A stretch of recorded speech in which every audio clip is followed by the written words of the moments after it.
Hello, wine students. Welcome to University Wine, the channel where we dive deep into the world of wine. I'm your host, Professor Weisse. Today we're cracking open one of the most practical and enjoyable topics in wine, pairing wine and food. Food that is consumed with wine has an effect on the way you perceive a wine, and wine can also have a similar effect on food. The purpose of food and wine pairing is to take advantage of these effects so that the food and wine consumed together ideally provide more pleasure than either would if consumed separately. And just as important, knowing the ways in which food and wine interact helps us avoid negative or unpleasant combinations. One quick but crucial reminder, every palate is different. When it comes to understanding the basic taste interactions between food and wine, it is important to remember that people have different sensitivities to various flavor and aroma components. That same level of bitterness, for example, can affect one person much more strongly than another. This is different from personal preference in that some people like strong reactions while others find them unpleasant. This variation in both individual sensitivities and preferences means that what seems like a perfect pairing to one person may seem ordinary or even unsuccessful to another. Pairings should therefore take into account the preferences and/or sensitivities of the individual, as well as the basic interaction between food and wine. When you place food in your mouth, your taste buds adapt so that the perception of the levels of sugar, salt, acid, etc., and what you taste next can be altered. An extreme example would be the unpleasantly acidic taste of orange juice when consumed immediately after using toothpaste. In addition to this, some foods, such as chocolate or thick creamy dishes, have a mouth coating effect that can impair the sense of taste. Here are the core rules on pairing wine with foods.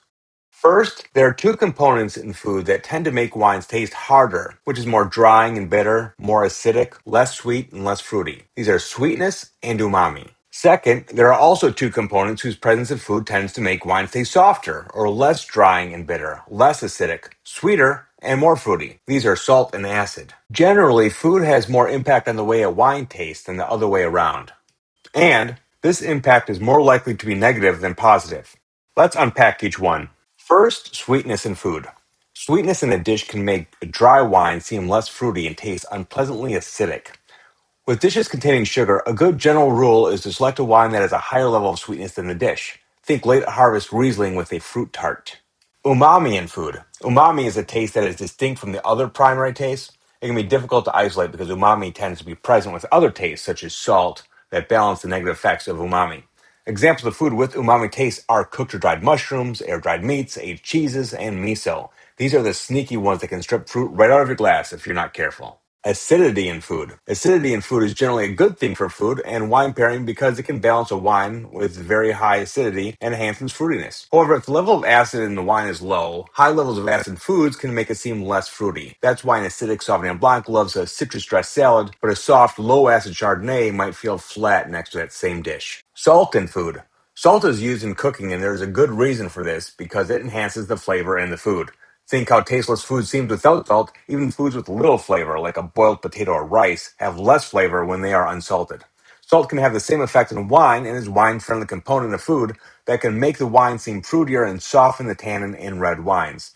A salty charcuterie board turns even grippy tannins in a young Cabernet into something silky and generous. Aside from these two core rules, there are other important considerations. Spiciness. Spiciness is a warming or burning sensation, and levels of sensitivity can vary greatly from person to person. There's also huge variation in how pleasant or unpleasant this effect feels to that individual. The effects caused by spiciness are greater in wines with high alcohol levels than those with lower alcohol levels. Alcohol also increases the burning sensation of spicy foods, and while some people enjoy this effect, others don't. Now, if you love the heat in the food, a low alcohol off-dry Gewürztraminer can be a secret weapon, keeping it from getting out of hand. Flavor intensity. It is usually desirable for the flavor intensities of the food and wine to be matched so that one does not overpower the other. Acid and fat. Most people find the combination of acidic wines with fatty or oily foods to be very satisfying. The pairing can provide a pleasant sensation of the acidic wine, cutting through the fattiness of the food and cleansing the palate. This effect is very subjective, but try crisp Pinot Grigio and fried calamari and you'll better understand it. So there you have it, class. The fundamental chemistry of why your meal can make or break a bottle. Sweet and umami harden the wine, salt and acid soften it. Match intensities, respect personal palates, and remember, food almost always has the louder voice at the table. What's your go-to food and wine combo that perfectly illustrates one of these rules? Next time, we start looking deeper at individual grape varieties, starting with Albarino. Like and subscribe. Cheers. Until next time.